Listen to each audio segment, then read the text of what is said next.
Интернет кеңістігінен өзіңді үйіңде отырғандай сезін. Шымкентте интернет-дата орталық құрылды. Енді пайдаланушылар Қазақ Телеком компаниясының серверінде жеке веб-сайттарын құра алады.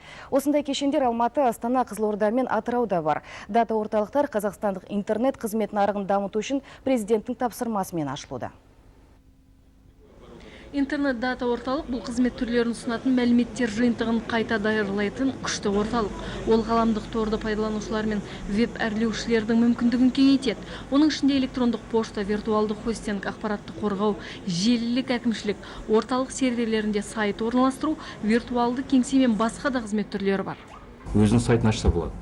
Өзінің виртуалдық серверін қойса болады, осы жерге алып келіп. Немесе осы жерден жалға виртуалды серверді алуға болады.